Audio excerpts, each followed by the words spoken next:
Good morning, St. Paul. This is your Un-Bougie Foodie. You know, there really has to be something said about trying to interrupt a Prince song. So, yeah, I couldn't do that.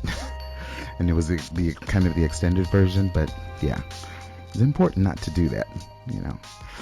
Welcome so much to the Un-Bougie Foodie. As always, this is, I'm going to say, hopefully, your favorite food show.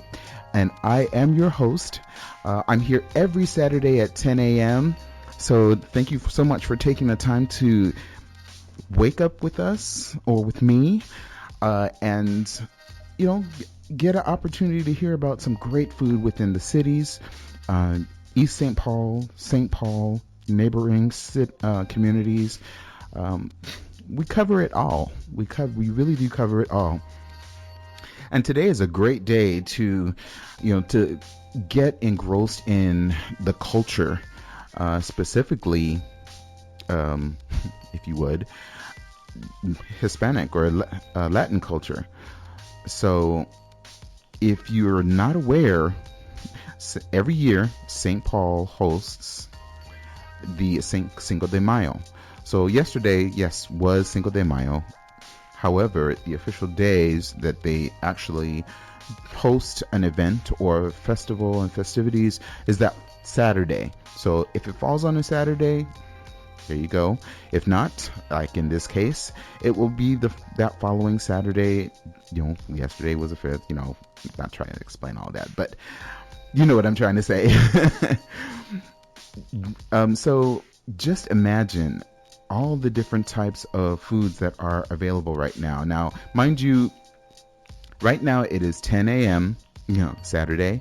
However, there has already been some activities going on in downtown St. Paul for Cinco de Mayo. Aside from all the vendors, of course, setting up early or whatnot, just the opportunity to go down there and taste a wide variety of food. So, yes, you're going to have Mexican food, Latin flavor, culture, all of that. But then in between that, there are American fare that you could also have as well. So just because we're saying that it is Cinco de Mayo and it is for a festival in regards to Cinco de Mayo, does not mean that that's the only thing that you're going to have, which I don't mind that. I don't know about anybody else. I do not mind that at all. Because there's just a wide spectrum of types of foods that you could have. I mean, tacos, elotes, burritos, quesadillas, tortas. Gosh, I could go on. And the different types of meats that are out there, lengua, barbacoa, buche, carnitas. Yeah, I'm gonna name all of that. Anyway, if you are not familiar with where it is, I'm quite sure you are familiar with where it is. But if not, if you know where, El Burrito Mercado is, you will basically be in the heart of it. So yeah, that's the only thing that I could say on that. But for specifically for the events in the area, you're thinking, okay, well, what is going to be available? Well, the West Side of St. Paul, again, as I mentioned, they always put this on, and they encourage everyone of every different culture to come out and to enjoy the different types of foods as well as the festivities that are going on. It's being sponsored by so many different it's being sponsored by a number of partners, let me put it that way. So it's something that occurs, and it grows. It just seems to grow on on a yearly basis. It's a wonderful opportunity to get engrossed into the cultures.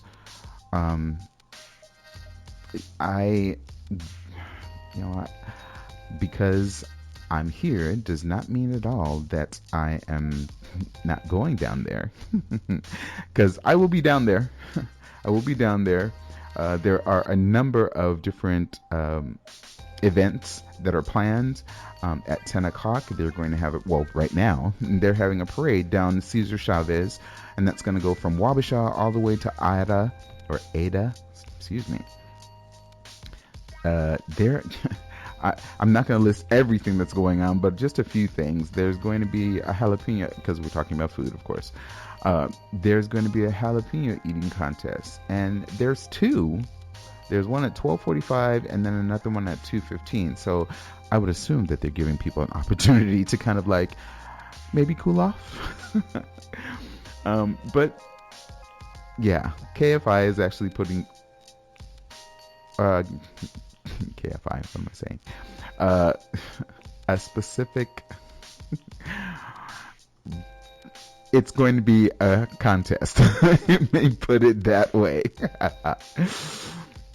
Anyway, make sure to take yourself down there, get involved.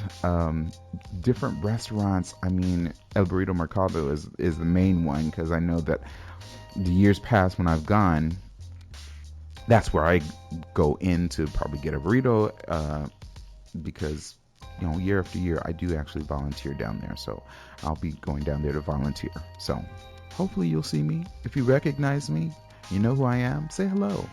I'll probably be walking about. You never know. But the times that each time that I've gone to the event, I've always made sure to stop by El Burrito Mercado. Boca Chica is there as well. Wonderful places. I like going to La Palma Supermercado and a cafe. La Palma is right here, actually in nearby neighborhood. Not that far. Maybe it's about a 5-minute drive away from WEQI, the radio station. But they are also going to be down there as well. I mean, today is a day for you to actually be out there and enjoy all the different traditional Mexican and Latin flavors that are going to be available to you. And you're probably wondering, okay, well, where is this wonderful place going to be? Well, like I said, it's difficult to just give you a specific address, but if you know where Cesar Chavez Boulevard is, and it almost comes to like, how would you say, intersects with so many different streets. Roberts, Cesar Chavez, is it Plato? Because people might here in Minnesota say Plato or Plateau, or I say Plato. I'm just gonna say Plato because there's rodeo and rodeo. Sorry. I'm on a tangent right now. But, again, I just have to encourage you to get down and get involved and take part in some of the different foods that are going to be there. There are just too many different foods and vendors to name. But literally, you have almost like a 1.5 or 2 mile stretch of different vendors and opportunities to engross yourself in the culture itself. I have to say that, again, I always draw back on my own culture and heritage. My parents are from Central America, so I have such a strong attachment to the Latin community. They're a great community. I enjoy the people. Hello, the food. You can't go wrong. You really can't go wrong. The opportunity that you have to taste the different. I'm sorry, I keep thinking about like maybe a taco.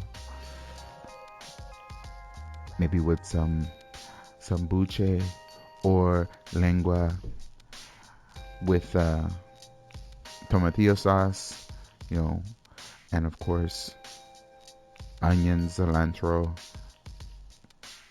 radishes, lemon squeeze across the top. You know that's what I do. I'm gonna try to entice you with food as well as making my own self hungry. But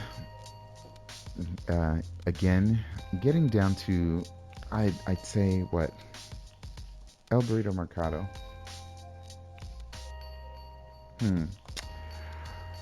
You're probably wondering, okay, well, where are they located? Well, okay, El Burrito Mercado, they are located, and I'm just going to use them as an example of, you know, probably your best way to get there. Well, you know, it's in St. Paul. Hold on. Patience. Okay. It's 175 Cesar Chavez Street. Again, that's St. Paul. If you, again, want to go down to the Cinco de Mayo festival that's happening in St. Paul, please, if that's the case, use that address. But clearly, if you drive down the west side of St. Paul, and I'm just going to say follow the traffic, you will find that you're right in the heart of it. There's no way to miss it.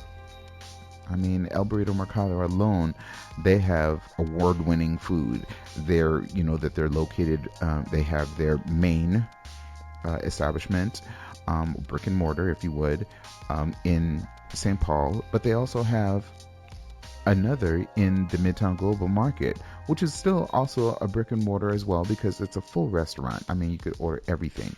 But here at the El Burrito Mercado in St. Paul, you have, I mean, it really is a full market. I'm excited because I know that there's going to be tamales, there's going to be empanadas. It's a great opportunity for you to just go out and get involved with the culture. The Latin community, we love you. We really do. At least this foodie is expressing himself on the air. That I do. Anyway, that is, you know, for Cinco de Mayo.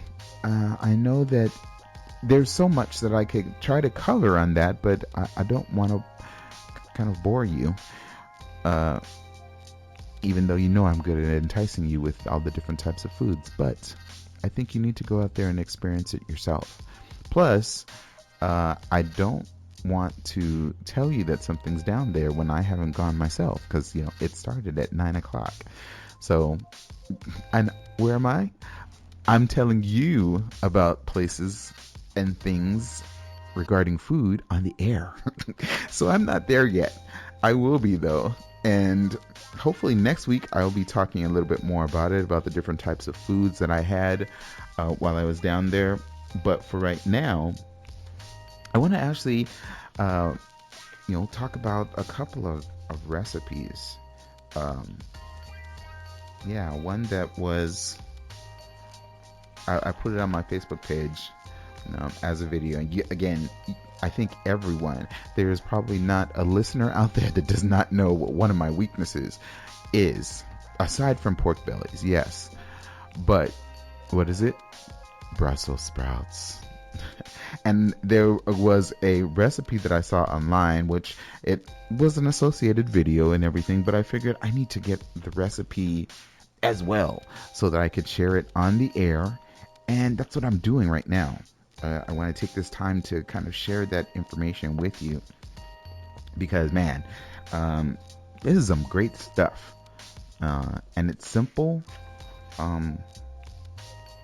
It's simple. And how could you go wrong with doing Brussels sprouts? Sorry. Yeah, Brussels sprouts. So it's the Parmesan roasted Brussels sprouts. Parmesan roasted Brussels sprouts Gosh, looking at that video, hopefully you've seen that on my Facebook page again at the Un-Bougie Foodie.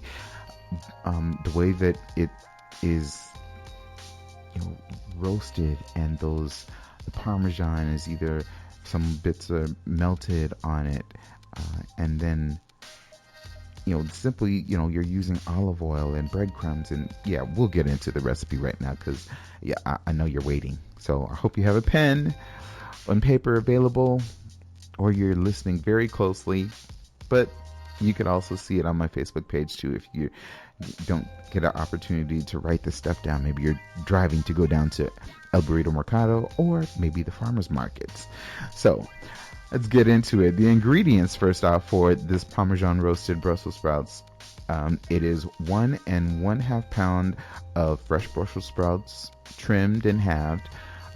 Trimmed specifically. I know you're probably wondering, what do they mean by trimmed? I mean, they're small. What else do you need to do with Brussels sprouts? Well, with Brussels sprouts, you don't want to just simply throw them in. I mean, true enough, you want to first wash them, but then some of the leaves on the outside, you may want to take off or trim them off, as well as the small stalk at the end of the Brussels sprout. Sometimes I guess it could be that you want to, have the whole entire Brussels sprout, but a small piece of that, trimming it probably like 1/4 of an inch from off the Brussels sprout, depending upon how large your Brussels sprouts are, because sometimes these stalks, especially if you're getting them from the farmers market, they could be a great size, and sometimes they're on the stalk itself. So that piece, or that part of the stalk itself that's still attached to the actual Brussels sprout, you want to trim that off, because it's kind of stocky. It's kind of hard and not often bitter, but you want to have a pleasant taste when you're eating your Brussels sprouts, and trimming it helps more air get to the actual vegetable, and because it was cut off at one point and it's probably dried at the end, so you don't want that portion on it. You want to trim it off so that you get that freshness of the vegetable itself. So that's what they're talking about, as well as with the leaves. Next is 2 tablespoons of olive oil. And olive oil, or some folks want to say EVOO, for extra virgin olive oil. Whatever your choice is, you can definitely, it's always encouraged to use olive oil for less cholesterol. And I'm no dietitian or anything like that. These are just standard things that, when you're a foodie, or you're interested in food and enjoy food, even being a home chef or amateur, you know about using olive oil or lighter oils that are more natural. So olive oil, 2 tablespoons. Next is 1/4 cup of breadcrumbs. I'm trying to I wonder if panko could be used. I would assume so. But breadcrumbs, you might even be able to use, I don't want to say that. I was going to say maybe not really stovetop, but there are, if you go to the grocery store, you can go and just purchase breadcrumbs, not specifically panko, but there are breadcrumbs, or there would be larger, maybe like croutons, specifically unseasoned, I would say, because when you start to get into the other seasonings and spices that are on the breadcrumbs, you don't want that to mix with your Brussels sprouts. And this is just my suggestion. I would say go and get it from just some regular plain croutons, put them in a plastic bag, crush them up. There you go. 1/4 cup of breadcrumbs. Next is 1/2 cup of shredded Parmesan. Now, there are so many different places that you could get really great Parmesan. And I know this seems like, okay, you're just kind of talking about neighborhood stuff. Well, we're in the neighborhood. When you cook at home or whatnot, you don't always have the opportunity to go to a really exclusive cheese maker or producer that has, fine Parmesan, really fine Parmesan. I didn't say that you can't go to someplace like prepackaged and get Parmesan, but it tastes so much better when you do it yourself. But if you don't want to go through the trouble, that's fine too. Cub has wonderful Parmesan cheese, and it's in that, in the kind of refrigerated section where you would find some of like cheeses and feta cheese, goat cheese, some maybe summer sausage and so forth. In that specific area, look for some Parmesan cheese. You'll find a wedge of it, even if it's a small wedge, because you don't always have to buy a big wedge. You can, get that small wedge and use it for that one dish. Sometimes you have to go out to the grocery store once to get that one meal prepared and get everything, how you want, or what you need, I should say. And then, another time when you're doing something, a different dish, fine, you have to go back to the grocery store. What's the harm in that? So again, however you are able to do your Parmesan cheese, whether it be you're self-gratering it, or you're getting, gratering or shredding it yourself, or you automatically get it pre-shredded, just make sure that you're using a half a cup. The next is 1 teaspoon of garlic powder, then a half a teaspoon of salt, a quarter teaspoon of black pepper. So all that together, 1, 2, 3, you're looking at about 6 to 7 ingredients, some of that being spices more than anything. Well, not even that. Yeah. Well, not even spices. But, yeah.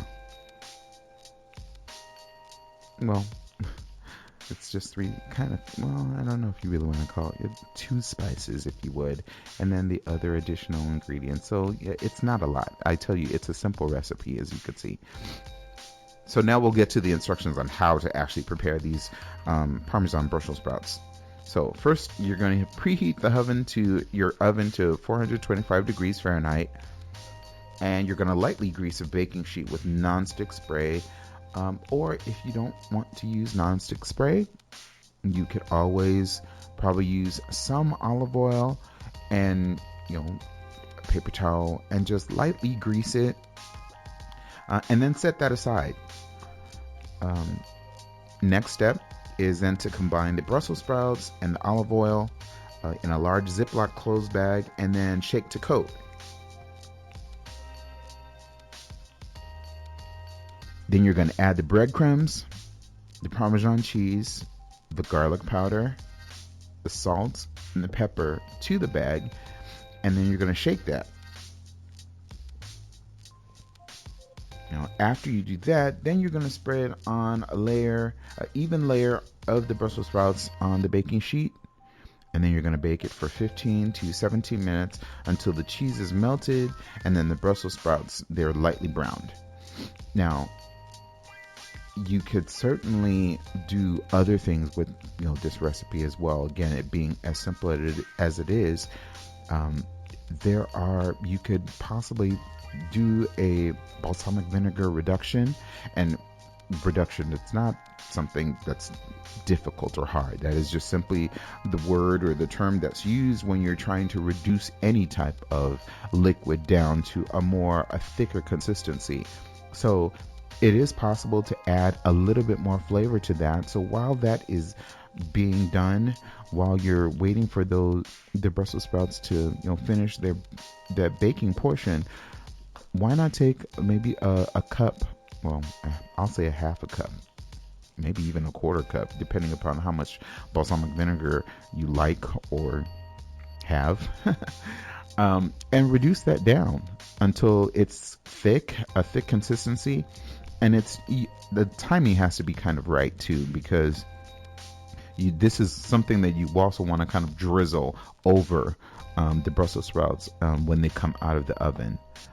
Or if you prefer, you don't have to do it as soon as they come out of the oven. When you are about to serve them on a plate, then probably 5 minutes before you're about to serve them, make sure that you have that reduction available already, and then place the Brussels sprouts on the plate, and then drizzle that balsamic vinegar reduction across the top of it. Trust me when I tell you that your friends, family, co-workers, whomever you're preparing for, just yourself, you are going to love the flavor, that added flavor that the balsamic vinegar provides to this recipe, or to the Brussels sprouts.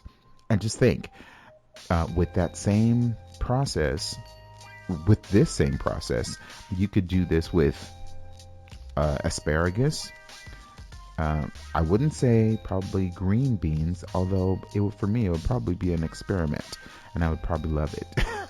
But definitely, I could see it being done with asparagus. The same ingredients, the same. I think if anything, you're probably going to lower the heat to about 375, because although Brussels sprouts they're smaller, they're more condensed.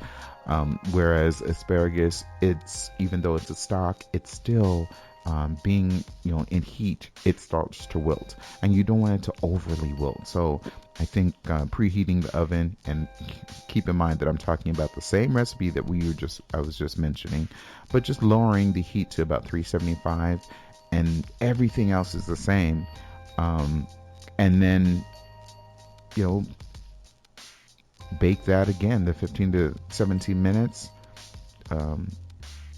just until everything is melted over in this case, the asparagus. And then it's gonna taste just as delicious.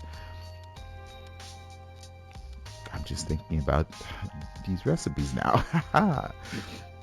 Anyway, so there you have it, the Parmesan roasted Brussels sprouts, and that that is not something that I came up with. It is a recipe. I try to do research and whatnot, and see these things online.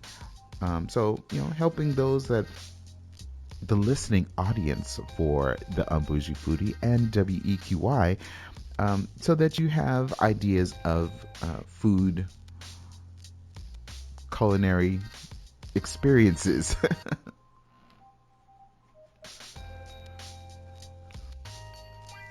I'm excited for doing recipes like this. It's fun. It's so much fun. It really is. And on that, again, we're all talking about recipes and so forth. I'm going to actually, and I promised that we were going to do this, so we're going to get to, and the other, it's not really a recipe, it's just that I'm going to talk about an article about the different types of spices and heat levels and so forth, Scoville levels. I'll explain. But before I continue, I would like to thank you again so much for tuning in to WEQY and my show, the Un-Bougie Foodie. Again, you could find me here every Saturday at 10 a.m. Talking about food, bringing you exciting either places that you can also go to, but sharing my experience so that you have an idea of how your experience might go. And even to give you an opportunity to participate or even share your points of view by calling the radio station and during my show and discussing either places that you've gone to, or if something of interest piques your interest on the show as the show is happening, feel free to call in. And that number is 651-200-3479. Again, that's 651-200-3479.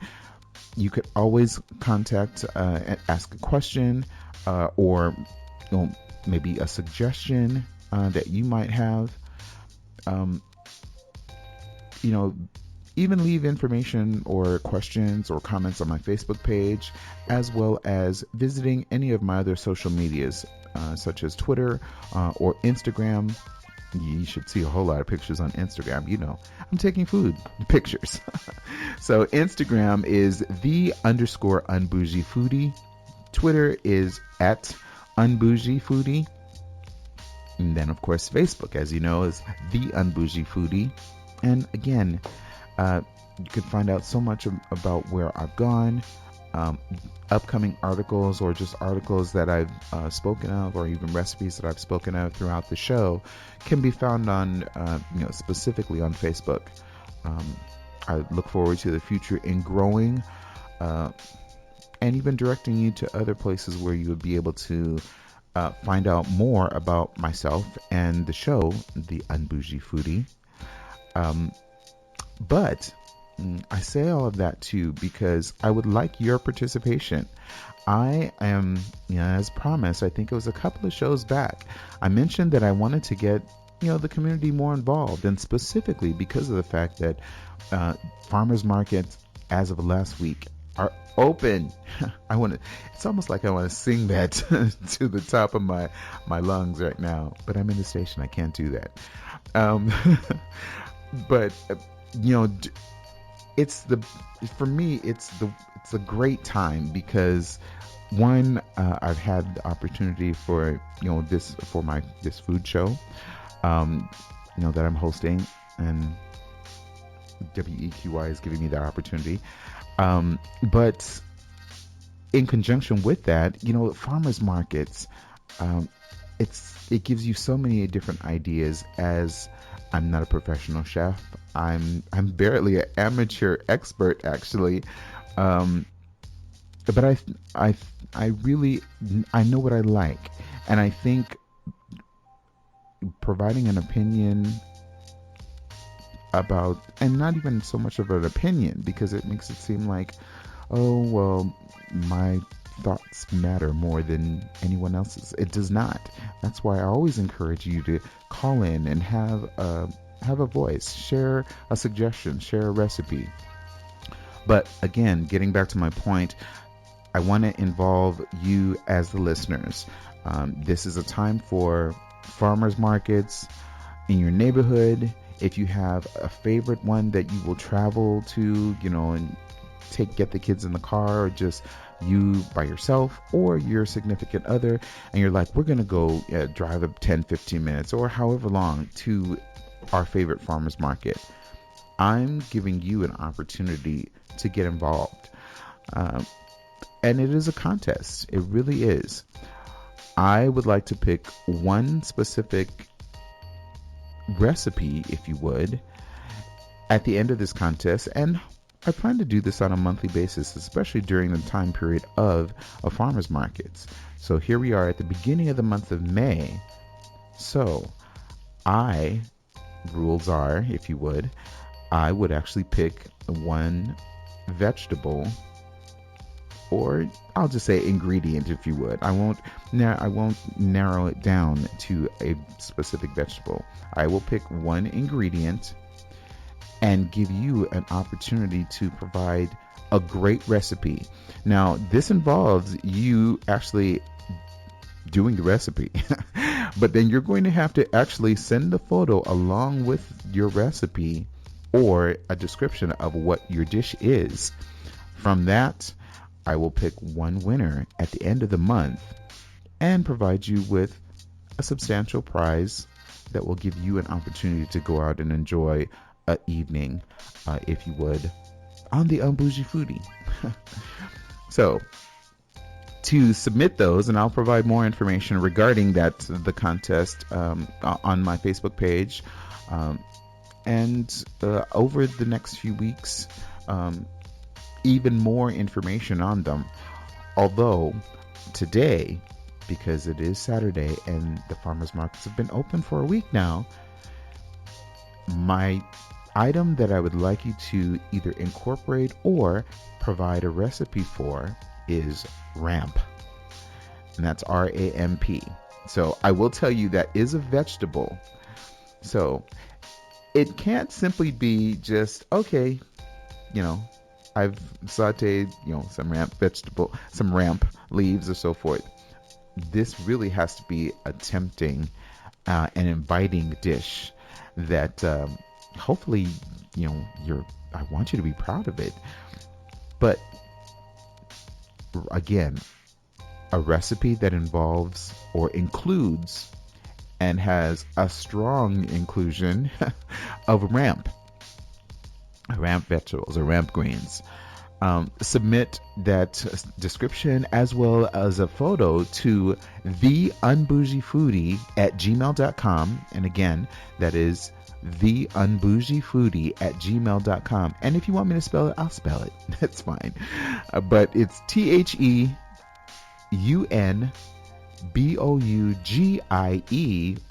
Foodie, FOODIE at gmail.com. So I will be looking out for your recipe. Yes, I'm talking to you. I know that there are some wonderful cooks out there or individuals that either go to the farmers markets and they're like, wow, okay, well, I don't know. I'm scared to do it. No, don't be scared. I encourage you because, what do I always say? It really is all about the food. I appreciate the fact that anyone that is willing to take a chance, an opportunity, and share their culinary expertise at whatever level and share it with me as well as with those within the community. So again, this is a contest that I will be picking at the end of the month, one specific winner. Now, mind you, this is not just for this ramp vegetable is not just for it. That's just this week. I'm going to provide you at each week with a different item that, from farmers markets or specifically farmers markets, actually, that you will need to create or come up with. And again, create meaning that you will have to cook it and then take a picture and then send it in as your submission. There will be each week a different item that I will suggest or offer. So if it's not this week, it might be next week. But again, you'll have to listen in to find out what item that will be. So I guess we're going to have to call this somewhat like, I don't want to say a regular food show. We'll come up with a different name for it.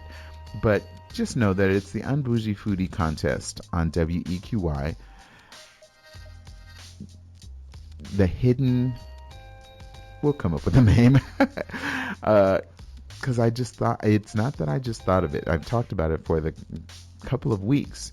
But I wanted to actually put that particular item out there so that you could get involved, and hopefully looking for the opportunity to get some submissions, because honestly, I am looking forward to presenting someone with having a really nice dinner, maybe for themselves or for a couple, just a night on the town. Or I won't say night on the town because it makes it sound that I'm paying for everything. I'm paying possibly just for dinner. But it will be, I assure you, it will be at a value that you will appreciate, and no, it will not be Subway. Although I love Subway, I want listeners to be able to enjoy themselves. So again, that is ramp vegetables. Make your submissions send your submissions to the Un-Bougie Foodie at gmail.com, and I will be waiting for them. I am mouth-watering photos, longing to see what you're going to come up with. So again, thank you so much for your participation and just tuning in this morning. Anyway, moving on.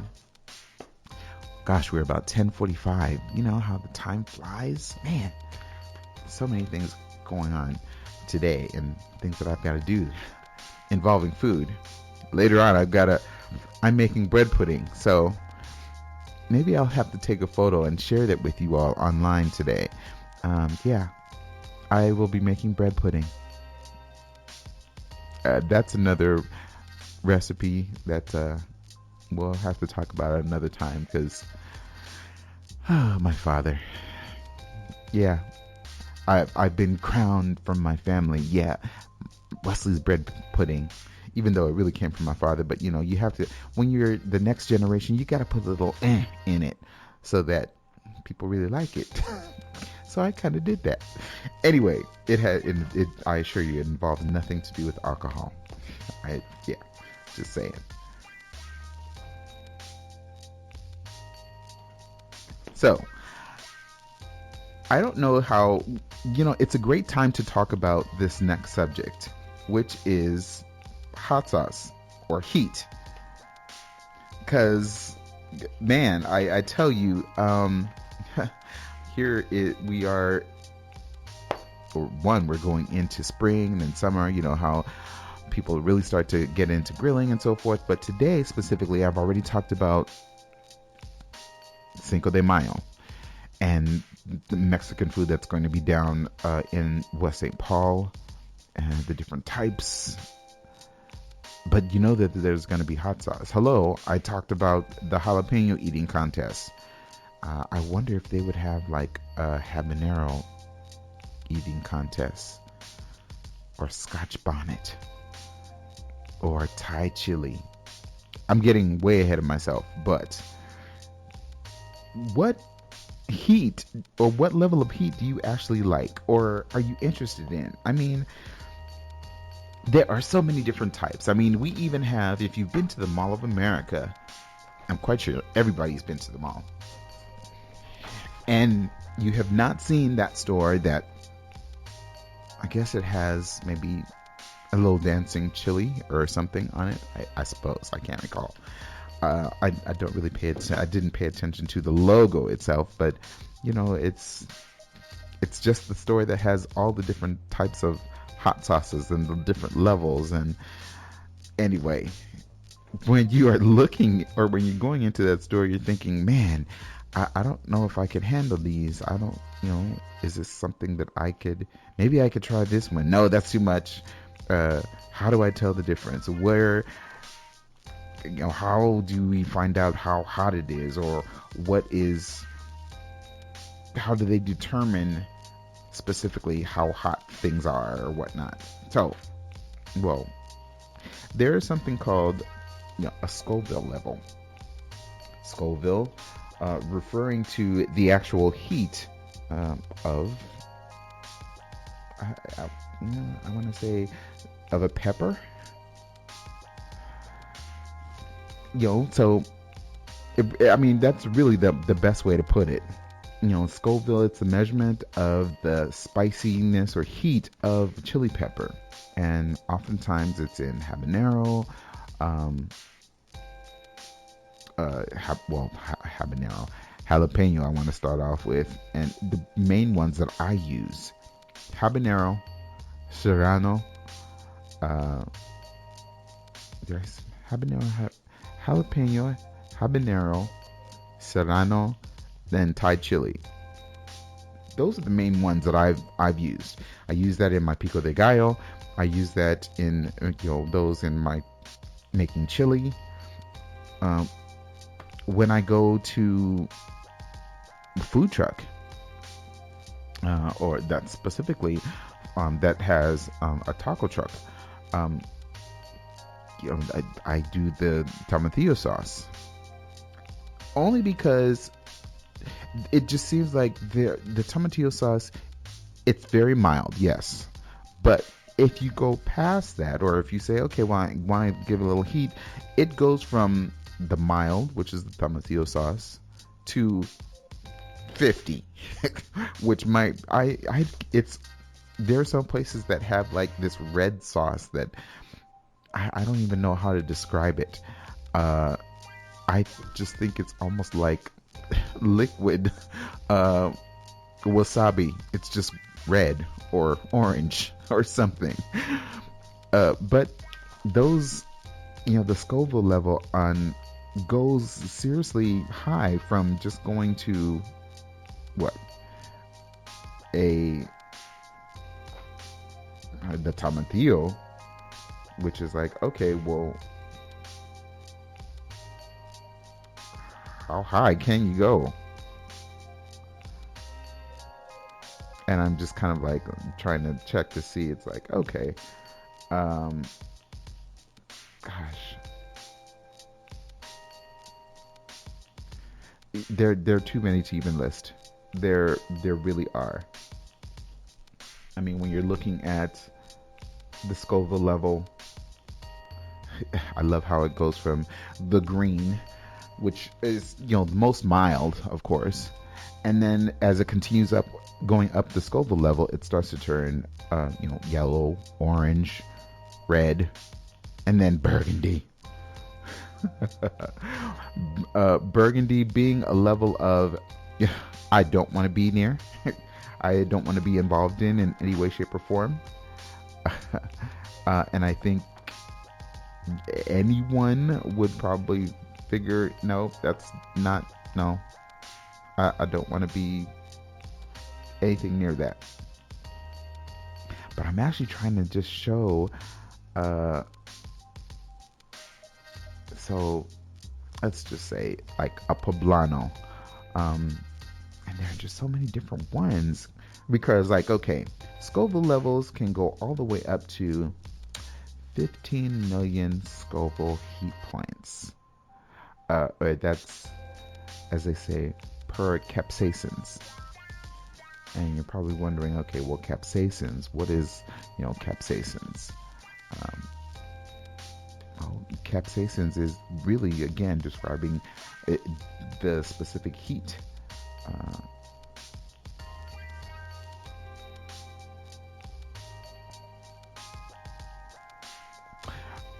And it is an active component, as they say, of chili peppers.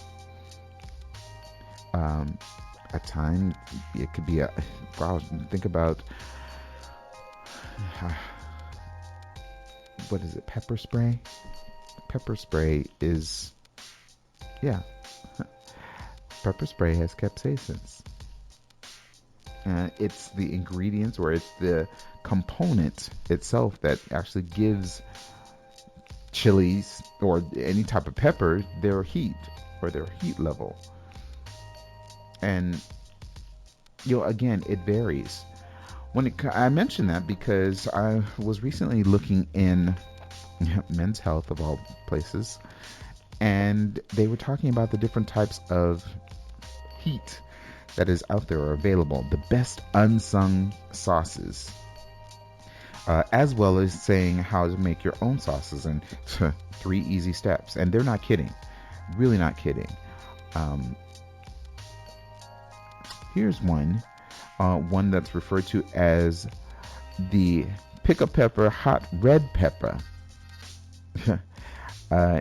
And it's used, and this is just, again, as an example, this version is great in adult beverage referred to as a Bloody Mary, because of just, the spice levels. If you're going to a spice level on a Bloody Mary, I've learned that you can add like sriracha, which I did not know. Here's another one. Pain is good. Batch number 114. It's a Jamaican hot sauce. And there's a chef, Chef Rennie Alfonso, that talks about, that heat for his jerk seasonings. But again, it's just a different variety, just some different, just touching on the subject of what the heat levels that are available, and the different peppers that you might use in your kitchen or in your meals. Before I end, there is, we're almost at the top of the hour, and I really wanted to talk about a new place within Minneapolis that just recently opened. Recently enough. April 13th was their grand opening, and it is called Jambo Kitchen specifically. They were in the west I think it was the West Bank area, where Afro Deli used to be at one point. But they took it over. They are again in the Cedar Riverside neighborhood area, and they're located at 1939 South 5th Street in Minneapolis. They're a new place that is serving, Somalian or East African dining experience. It's being headed by Executive Chef Jamal Hashi, I believe. And again, they're looking to bring in, they're doing locally and scratch cooking and cuisine. They have a wide variety of dishes available, specifically bowls. And they talked about a few of them. They mentioned that how it has chicken, beef, or a vegetable, samosas, sambusas. Excuse me, I'm my tongue tied right now. But they have different bowls that are available with various choice of meat, and they have goat. They have, which was, they say in the future, camel. Now, see, that's very, very. That might be far-fetched for some, but for me, no, I'm willing to try that. I'm so open to trying new things, and I don't think I've had enough East African, cuisine, and so I need to have more of it. That's all I'm saying. That's all I'm saying about that. But they are near the African Development Center in Minneapolis. Their mission statement, they're stating that, it's really important to them. They're a social company. They want to reflect as possible all the choices that you have in buying local, reducing waste, and making food on your own, and making it from scratch. So they are, again, as I mentioned, they are open now. And one of the items that I've talked about in the past, and I really, really enjoy having, is tzatziki. And if you're not familiar with tzatziki, it's a sauce that's served with grilled meats or as a dip. And it's a very simple recipe. It's made of salted strained yogurt, or diluted yogurt that's mixed with cucumbers, garlic, salt, olive oil, and then sometimes lemon or vinegar or lemon. So just a new place that you should go to and visit for a new experience. A variety, again, of bowls that they have available. Spiraled zucchini, carrots, cabbage, even some guacamole on the side. But again, offering that East African cuisine. I'm looking forward to visiting them. So shout out to Chef Jamal. Thank you all so much for bringing an additional restaurant in the mix, if you would. So again, 1939 South 5th Street, Minneapolis. Check them out. They're also available on Facebook. So at Jambo Kitchen. Oh my goodness. The time has gone by so quickly. I want to thank you all so much again for tuning in to WEQY, and specifically my show, the Un-Bougie Foodie. Please go out and enjoy this wonderful day. It's a wonderful Saturday. Get out to Cinco de Mayo and enjoy yourself. And as I end the show, and as I always end every show, I want to encourage you never to let anyone tell you what type of foodie to be, because really, it is all about the food.